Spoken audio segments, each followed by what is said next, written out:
In 1844, Jesus came to the Father to begin the process that would eventually make it possible for him to receive the kingdom or to marry his bride, which is the church as a whole. So in 1844, what did Jesus begin to do? He began to show who are the subjects of his kingdom, who belongs to his bride. See, the bride is his corporate people. The kingdom is his corporate people. The guests are the individuals of the people. Since 1844, what has been happening? The king has been examining the garments of each person. What do garments represent? They represent character, righteousness, right? So what is the purpose of the judgment? To examine if people have the righteousness of Christ. So since 1844, the king has been examining the garments of each person individually who has claimed Jesus as Savior. These persons as individuals are what? The invited guests to the wedding. However, the people as a whole, the faithful church in its entirety, are Christ's betrothed bride or kingdom. Is this point clear? It's important. Because in the parable of the 10 virgins, do you have guests to the wedding? Yes. Does Jesus marry the guests? No. The guests are invited to the wedding. But who is Jesus going to marry? The totality of the church. Now, notice this statement from Christ's Object Lessons, page 307. The parable of the wedding garment opens before us a lesson of the highest consequence. By the marriage is represented what? The union of humanity with divinity. It's a corporate group. The wedding garment represents the character which all must possess, who shall be accounted fit guests to the wedding. Are the guests different than the bride? Yes. But are the guests individually part of the bride? We don't usually think this way, but this is the way it's presented in the Bible. Now, not everyone who has claimed Jesus as Savior has been true and faithful. The purpose of the judgment is to separate the genuine from the counterfeit. Let me ask you this. In the church, are there good and bad fish? Yes, some smell.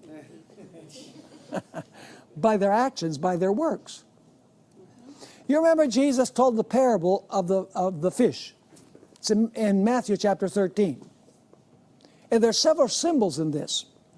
First of all, there's the fishermen. Who are the fishermen? Or, as the politically correct say, who are the anglers? Who are the fishermen? We are.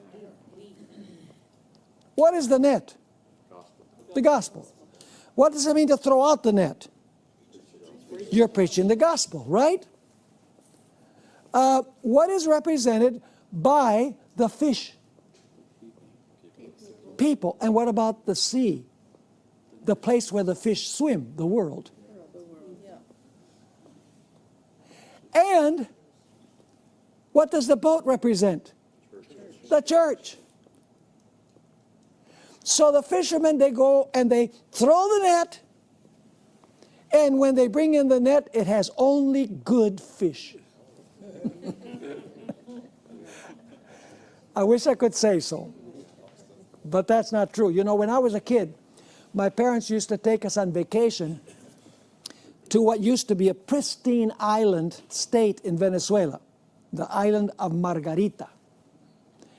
And one thing that we would love to do was to go to a certain beach to see the fishermen come in at about 4 o'clock in the morning.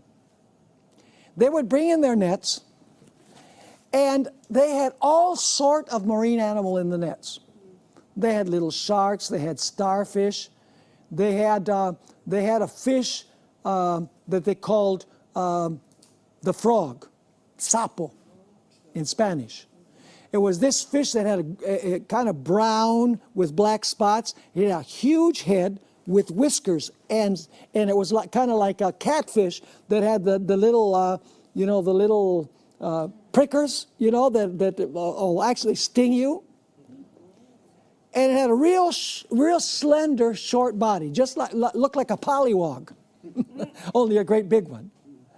And so they brought in all different kinds of marine animals. And then when they got to the shore, they had baskets.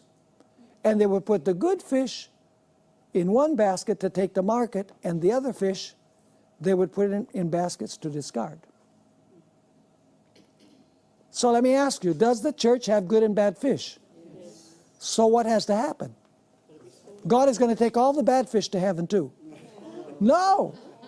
There has to be a work of separation. What is that? The judgment. Let me ask you, does the church have good and foolish virgins, wise and foolish virgins? Do the foolish virgins claim to serve the Lord? Do they claim to belong to Jesus? Yes, they have lamps. And they're waiting for the groom to come. But 5 are foolish. In the church, is there wheat and tares? Do the tares claim to have a right to be there? Do they look like the wheat? Yes. Is the church filled with people who have the form of godliness, but don't have true godliness? Absolutely. Are there in the church those who say, Lord, Lord, didn't we prophesy in your name? Didn't we cast out demons in your name? Didn't we do all kinds of miracles in your name? And Jesus is going to say, yeah, come right in here. No.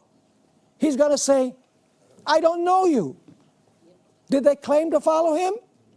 Yes, I don't know you. Depart from me, you workers of iniquity. See, the works have something to do with this. Depart from me, you workers of iniquity. So what does Jesus do in the judgment before the second coming? The purpose of the judgment is to reveal to the universe who he has a right to take to heaven. Why doesn't he judge the wicked at the same time? Very simple. Because he has to determine who he can take to heaven, because when he comes, he's going to take them. So before that, he has to show that he has a right to take them. He doesn't have to judge the wicked because they're going to be left behind. They can be taken care of later.